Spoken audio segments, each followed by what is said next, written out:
إن الحمد لله نحمده ونستعينه ونستغفره ونعوذ بالله من شرور أنفسنا ومن سيئات أعمالنا. من يهده الله فلا مضل له ومن يضلل فلا هادي له، وأشهد أن لا إله إلا الله وحده لا شريك له، وأشهد أن محمدا عبده ورسوله صلى الله عليه وعلى آله وأصحابه وسلم تسليما كثيرا. يا أيها الذين آمنوا اتقوا الله حق تقاته ولا تموتن إلا وأنتم مسلمون. يا أيها الناس اتقوا ربكم الذي خلقكم من نفس واحدة وخلق منها زوجها وبث منهما رجالا كثيرا ونساء، واتقوا الله الذي تساءلون به والأرحام إن الله كان عليكم رقيبا. يا أيها الذين آمنوا اتقوا الله وقولوا قولا سديدا يصلح لكم أعمالكم ويغفر لكم ذنوبكم، ومن يطع الله ورسوله فقد فاز فوزا عظيما. أما بعد، فإن أصدق الحديث كتاب الله، وخير الهدي هدي محمد صلى الله عليه وسلم، وشر الأمور محدثاتها، وكل محدثة بدعة، وكل بدعة ضلالة، وكل ضلالة في النار. أبرغان بيبتيوا، السلام عليكم ورحمة الله وبركاته. أسعد الله أوقاتكم بكل خير، وحياكم الله وبياكم، وجعل الجنة مثوانا ومثواكم، وحفظكم المولى جل وعلا. Tukom yonate no musomo gwaffe ebyobuwangwa ddiini. Tukom yonate no musomo gwaffe ebyobuwangwa ddiini. Era nga olwaleero biiznillahi tabaraka wa taala tugenda kwatagana ne lecture eya namba 16 insha Allah taala.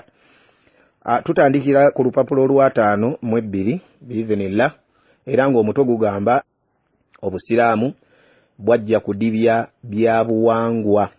Agamba Sheikh waffe w'ekitiibwa hafidhahu Allahu ta'ala, Allah mutukuumire, Sheikh waffe Muhammad Quraishi Mazinga wa barakallahu fikum. Agamba atya? Agamba nti wadde ensonga eno tujogeddeko waggulu, amakulu ategeeza mu bigambo ebikulembedde emabega, era nennyonnyolwa mu ngeri emalira oyo yenna agasibwa amazima, njagadde okujiwa ekifo kino ekyenjawulo nkulage mu butongole nti obusiraamu bwajja kudibya na kusaanyaawo bya buwangwa. Amakulu ayagala okujja entegeera enfu abantu abamu gye balina, egamba nti obusiraamu tebwajja kudibya bya buwangwa, obusiraamu tebwajja kulwanyisa bya buwangwa, obusiraamu bwatusanga n'ebyaffe, bino byaffe tebirina mutawaana. Enjogera yogereza ez'ekikaafu, enjogera yogereza ez'obubuze zayagala Sheikh okubeera nti atereeza biiznillahi tabaraka wa taala. Agamba era bw'atyo Allah subhanahu wa ta'ala bwe yalagira abasiraamu bonna amakulu okubeera nti balwanyisa, okubeera nti bawakanya, okubeera nti bamenyawo, okubeera nti bakaafuwalira ebyobuwangwa byonna, ebyekishiriku byonna, okiwulidde, ebintu byonna ebigattibwa ku Allah subhanahu wa ta'ala, shiriki yenna ne bannannyiniye, okubeera nti bakola ki? Okubeera nti abalwanyisa omusiraamu, okubeera nti abalwanyisa, okubeera nti abawakanya, okubeera nti teyeetaba nabo mu bikolwa byabwe ebyo ebyekishiriku. Agamba Sheikh hafidhahullahu ta'ala nti si kudibya budibya kwokka, wabula kubirwanyisa babisaanyeewo oba babisaanyizeewo ddala n'obuufu bwabyo. Byo byennyini babisaanyizeewo ddala n'obuufu bwabyo. Okiwulidde bulungi? Byo byennyini ebyekishiriku ate n'obuufu bwennyini babeere nga babusaanyaawo. Okulwanyisa kuno n'okuwakanya kuno nga kutandikira kwegamba kutandikirira ddala mu mutima gwa mukkiriza munnatawhid. Okiwulidde bulungi? Mu mutima gwe ateekeddwa okubeera nti abirwanyisa, ateekeddwa okubeera nti abiwakanya, ateekeddwa okubeera nti abisiimuliramu ddala, ateekeddwa okubeera nti abikaafuwalira, abyesamba mu mutima gwe we wasookera ddala, oluvannyuma n'ebweru w'omutima gwe. Wa barakallahu fiikum. N'olwekyo Sheikh kyagambye wano nti si kudibya budibya kwokka, n'agamba nti wabula kubirwanyisa babisaanyizeewo ddala n'obuufu bwabyo. Agamba nti shiriki aviirewo ddala, Allah subhanahu wa ta'ala asinzibwe yekka. Allah asinzibwe yekka. Erigwe wennyini omukkiriza agamba nti oli musiraamu, ekyo kiberebwe kityo. Okiwulidde bulungi? Kati ate n'oluvannyuma ofubenga bw'osobola n'abantu bo, okiwulidde, obeere ng'obasiimulamu, obasangulamu, obajjamu shiriki oyo yenna. Okiwulidde? Oluvannyuma n'abantu bonna abasigadde biiznillahi tabaraka wa ta'ala wifqa qawaidi sharia, okusinziira ku principles z'obusiraamu oba okusinziira ku kugaidinga kw'obusiraamu kwe bukulaga biiznillahi tabaraka wa ta'ala. Kakati agamba nti yatulagira Allah subhanahu wa ta'ala nti waqatiluhum hatta la takuna fitna wa yakuna ad-dinu kulluhu lillah. Elimu suratul Anfal aya ya namba 39. Suratul Anfal aya ya namba 39. Agamba ki Allah tabaraka wa ta'ala? Allah agamba nti mubalwanyise okutuusa nga shiriki aweddewo n'abeera nga Allah yekka yasinzibwa. Amakulu nti abeere nga Allah subhanahu wa ta'ala ow'ekitiibwa nga yekka yasinzibwa, ow'ekitiibwa Allah tabaraka wa ta'ala. Agamba Sheikh ow'ekitiibwa hafidhahu Allahu ta'ala nti ombaka Muhammadin sallallahu alayhi wa sallam naye yatutegeeza mu hadithi eva ku Abi Hurayra radiyallahu anhu nti Allah subhanahu wa ta'ala yamutuma n'amulagira okulwanyisa abashiriku bannabyabuwangwa okutuusa nga babivuddeko ne basinza Allah subhanahu wa ta'ala yekka, ne bakkiriza n'ebyo byonna Allah subhanahu wa ta'ala byamutuma nabyo. Bwe banakkiriza Allah ne bava ku shiriki ne bakkiriza n'omubaka we sallallahu alayhi wa sallam, awo emisaayi gyabwe n'emmaali yaabwe bijja kugulumizibwa era bikuumibwe. Amakulu nga bavudde kweganga bakkiriza tawhidi, basiramuse, bakkiriza omubaka Muhammadin sallallahu alayhi wa sallama ne risaala ye gyabaleetedde. Ne risaala ye gyabaleetedde, emisaayi gyabwe gijja kuweebwa ekitiibwa, emisaayi gyabwe gijja kugulumizibwa, emisaayi gyabwe gijja kukuumibwa n'emmaali yaabwe. Okiwulidde bulungi? Nga bakkiriza ow'ekitiibwa Allah tabaraka wa ta'ala n'omubaka we Muhammadin sallallahu alayhi wa sallama. Agamba Sheikh nti yagamba sallallahu alayhi wa sallam nti umirtu an uqatila an-nasa hatta yashhadu an la ilaha illa Allah فإذا شهدوا أن لا إله إلا الله وآمنوا بي وبما جئت به عصموا مني دماءهم وأموالهم. وشولده حديث مسلم. Yagamba Nabbi sallallahu alayhi wa sallama nti nalagirwa okulwanyisa abantu okutuusa nga balangiridde nti tewali kisinzibwa mu butuufu okujjako Allah. Amakulu nga basiramuse, amakulu nga bakkiriza batodde shahada. Agamba nti bwe balangirira nti tewali kisinzibwa mu butuufu okujjako Allah, ne banzikiriza era ne bakkiriza n'ebyo byonna Allah subhanahu wa ta'ala byantumye nabyo, omusaayi gwabwe n'emmaali yaabwe bijja kugulumizibwa era bikuumibwe. Agamba Sheikh ow'ekitiibwa hafidhahu Allahu ta'ala nti Allah n'atutegeeza nti yatuma omubaka we Muhammadin sallallahu alayhi wa sallama n'obusiraamu ng'ekigendererwa mu kumutuma kwe kusaanyaawo amadiini gonna. Amakulu kwe kusaanyaawo enkola yonna, kubanga eddiini kitegeeza enkola at-tariq. Okiwulidde? System, manhaj. Okiwulidde bulungi?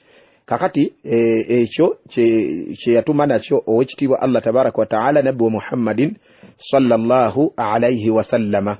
Akati Sheikh agamba hafidhahullah, Allah mukuume, nti Allah subhanahu wa ta'ala n'atukakasa nti mujulizi ku nsonga eyo, era n'atukakasa nti abashiriku batamwa nnyo obusiraamu kubanga bwajja kusaanyaawo ddiini yaabwe. Okiwulidde ekyo? So si ng'abashiriku abeeyita abasiraamu bwe bakawaŋŋamula nti tebwajja kudibya bya buwangwa. Era wano n'ateekawo obubonero bubiri obw'okwewuunya. Kwewuunya ki? Obutamanya. Okiwulidde bulungi? Obutamanya busiraamu, obutamanya kigendererwa kya busiraamu, obutamanya kyatumisa bannabbi oba ababaka ba Allah subhanahu wa ta'ala, obutamanya kinyusi. Okiwulidde bulungi? Obutamanya kinyusi kya ddiini ya Allah subhanahu wa ta'ala. Agamba Sheikh, yagamba Allah subhanahu wa ta'ala nti huwa alladhi arsala rasulahu bilhuda wa dinil haqq liyudhhirahu ala ad-din kulli wa kafa billahi shahida. Aya ya namba 28 suratul Fath. Aya ya namba 28 suratul Fath.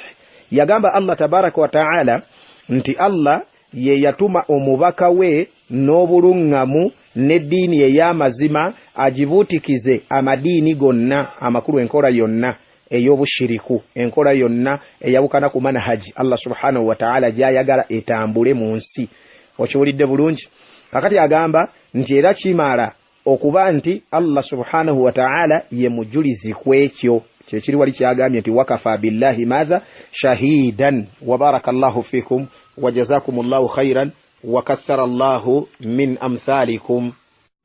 Naam, agamba Sheikh wekitibwa nti nagamba Allah subhanahu wa ta'ala nti nagamba atya owekitibwa Allah tabaraka wa ta'ala nti huwa alladhi arsala rasulahu bilhuda wa dinil haqq liyudhhirahu ala ad-din kulli walau kariha al-mushrikun. Aya ya namba 23 aya ya namba 33 suratu Tauba. Agamba Allah tabaraka wa ta'ala nti ye yatuma omubaka we ani amakulu Allah tabaraka wa ta'ala ye yatuma omubaka we n'obulungamu n'eddiini ey'amazima agibutikize amadini gonna wadde ekyo abashiriku bakitamwa.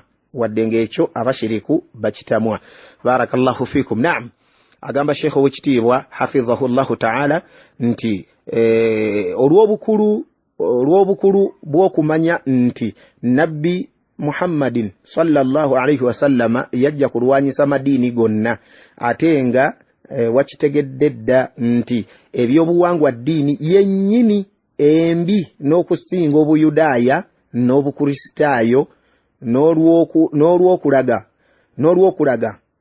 obubuze bwagamba nti nabbi sallallahu alayhi wasallama tiyajja kudibya byabuwangwa aya eyo waggulu nga bwefaananira ddala.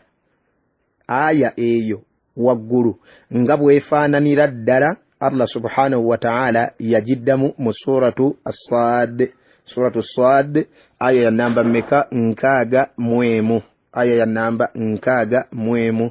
Barakallahu fikum wa jazakumullahu khairan wa kathara Allahu min amthalikum. Nolekyo baduba Allah subhanahu wa ta'ala aya kugamba zizze nga zanjawulo Sheikh waffe hafidhahu Allah ta'ala nakugiramu omugaso nti olw'obukulu bw'ensonga eyo barakallahu fikum ensonga lwaki aya ezo Allah subhanahu wa ta'ala yaziddingana mwana watunga zifaanagana. Barakallahu fikum. Kakati n'olwekyo kirage obukyamu n'obufu kugamba n'obutali butuufu bwabo abagamba nti obusiraamu tebwajja kudibya byabuwangwa, obusiraamu tebwajja kusaanyawo byabuwangwa, obusiraamu tebwajja kulwanyisa byabuwangwa. Obusiraamu bwatusanga n'ebyaffe bino byaffe tebirina mutawaana. Okyolidde bulungi? Ekyo kikulaga nti ebigambo ebyo byonna bikyamu si bituufu n'akamu n'akeddagala. Eddiini ya Allah subhanahu wa ta'ala yerina okutambulirwako, yerina okukolerwako. Obushiriku bwonna mu mbeera zonna tebukkirizibwa. Wekitiibwa Allah tabaraka wa ta'ala tabusiimangako n'akamu n'akeddagala. Tasiimiranga ku baddu be bukaafiri bufaanagana bwe butyo nga bwe yagamba wekitiibwa Allah tabaraka wa ta'ala nti wala yawda li ibadihi al-kufr. Allah tabaraka wa ta'ala tasimirangako badube bukafiri. Wa barakallahu fikum wa jazakumullahu khairan wa kathara Allah min amthalikum. Katukuma olwalero biiznillahi tabaraka wa ta'ala nsaba Allah subhanahu wa ta'ala atusize mubaraka insha Allah ta'ala mu ebyo bye tusomye biiznillahi tabaraka wa ta'ala. Nenga njagala okufundikira baduba Allah azza wa jalla mbasaba lillahi subhanahu wa ta'ala nti ekitabo kino bannayi tugenda kiwunzika naye buli wobeera nga tokirina mu butuufu si kirungi n'akamu n'akeddagala. Si kirungi n'akamu n'akeddagala. Ekitabo kino ku ekewe ekiri, ekitabo kino tukirina barakallahu fikum. Ekitabo kino ku William weekiri osobola tukubira kasimu biidhnillah tufube okulaba nti enzikiriza eno entuufu tugisaasaanya okulwanyisa shiriki. Teeka lyaffe mu kusoma kwa leero tukirabye nga waliwo shekhe watugambidde nti ekyo kyennyini Allah subhanahu wa ta'ala kiyalagira abasiraamu bonna. Amakulu ekyaki ekyokulwanyisa shiriki nga kitaffe Ibrahim alayhi salatu wassalam bwe yali. Okiwulidde? Yali alwanyisa shiriki, yali munna tawhidi omulungi. Naffe tufube baduba Allah azza wa jalla ebigambo gwe bwoba tosobola byogera, bwoba tosobola kubituusa eri ekitabo kino shekhe waffe yatuyambako n'akituwandiikira ebyobuwangwa ddiini toba n'eddiini ebbiri. Okiwulidde? kakati gulayo copies zoguzeyo mu dduwa Allah subhanahu wa ta'ala tewekallafa zonna zosobodde oba 2 oba 5 oba 10 ozisaasaanye mu kyalo eyo okiwulidde oluusi naffe gye tutamanyi na kumanya tuyambagane mu kubeera ntusaasaanya tawhidi tuyambagane mu kubeera ntusaasaanya eddiini ya Allah subhanahu wa ta'ala ey'amazima nga Allah bw'atugambye nti huwa alladhi arsala rasulahu bilhuda wa diinil haqq eddiini ey'amazima okiwulidde bulungi eddiini ey'amazima liyuzhirahu ala ddiini kulli tusobole okubeera tugibuutikiza okiwulidde amadiini gonna okiwulidde tusobole okubeera tusaanyaawo nayo nga tukozesa yo okusaanyaawo amadiini gonna ebyekishiriku byonna ebyobukaafu byonna tuyambagane biiznillahi tabaraka wa taala mu nsonga eno ojja kufuna empeera mpitirivu mu maaso g'owekitiibwa Allah tabaraka wa taala ate munaye tomanya Allah subhanahu wa ta'ala yakuwa kugamba anakusobozesa kyenkanaki mu kulungamya abaddu be ng'oluusi ensonga evudde ku ggwe muddu wa Allah subhanahu wa ta'ala omugulidde ekitabo ng'ekyo okiwulidde bulungi n'okimuwa hatta n'abakaafu bennyini tusobola okubeera nti ekitabo nga kino kimugulira n'okimuwa okiwulidde bulungi n'akisoma tomanya ayinza okulungama waliwo muganda wange gwe nabadde njogerako naye barakallahu fikum nandaga nti ekitabo kya la ilaha illa Allah ndaga obulungi bwakyo naki waliwo omukaafu omu gwe yakiwa okiwulidde omukaafu n'akisoma naye agamba nti subhanallah oluvannyuma omusajja yasiramuka munnatawhidi mulungi munnasunna mulungi naye ng'agamba nti nsuubira nti oba oliawo Allah ayinza okubeera nga yayisiza mu kitabo ekyo okiwulidde yagula ekitabo kya la ilaha illa Allah kino kyetubagamba okiwulidde bulijjo yakigula okiwulidde n'abeera nga mubeeyawa okiwulidde mwe mulina omukaafu oyo yakimuwa kati oba oliawo Allah subhanahu wa ta'ala asobola okulungamya wadde nga mukaafu n'amulungamya n'asiramuka nga Allah azza wa jalla ayisirizza mu ggwe okubeera nti omutuusizzaako ekitabo ng'ekyo nolwekyo barakallahu fiikum wa jazakumullahu khairan wa kathara Allah min amthalikum waffaqakumullahu subhanahu wa ta'ala wassalamu alaikum wa rahmatullahi wa barakatuhu.